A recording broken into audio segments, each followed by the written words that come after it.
Hello दोस्तों, नमस्ते, प्रणाम, जय श्री राम जी, राधे राधे। आप सबके स्वागत करती हूँ दोस्तों अपना यूट्यूब चैनल में। तो आज मैं बहुत ही प्यारा देहाती भोजपुरी झूमर नाच गीत लेकर आई हूँ, तो आप लोग जरूर सुनिएगा, अच्छा लगेगा। तो छोटा सा प्यारा सा कमेंट करिएगा। मेरी प्यारी बहनी, सखियों, सहेलियों, दीदी माताएं से हाथ जोड़कर रिक्वेस्ट है, शुरू से लेकर अंत तक सुनिएगा और ढेर सारा प्यार दीजिएगा इस गीत को।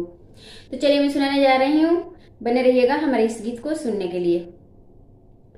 टिकवा भैले आपना नाथियावा भैले सपना बलमुआ भैले गुलारी के हो फूलावा बलमुआ भैले गुलारी के हो फूलावा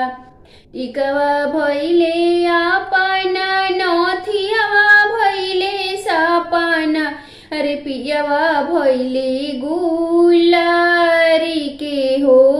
फूलावा अरे पियवा भैले गुलारी के हो फूलावा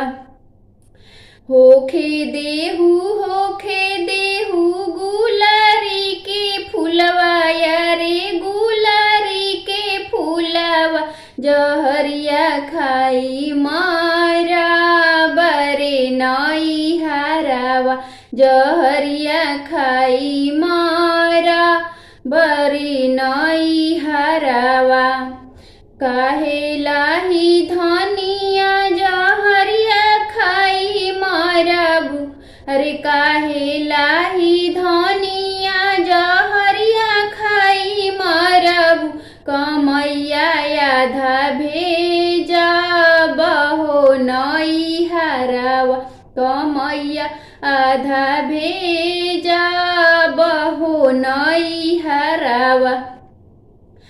आगी तही लगाई राजा तोहरी कमैया हो तोहरी कमैया राजा आगी तो ही लगाई राजा तोहरी कमैया आहो तोहरी कमैया समैया आधा बीतली हो नई हरावा समैया आधा बीतल हो नई हरावा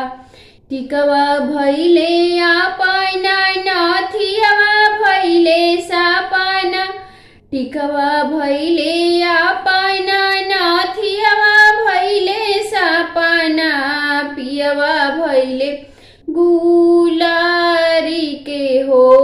फूलावा बलमुआ भैले गुलारी के हो फूलावा बलमुआ भैले गुलारी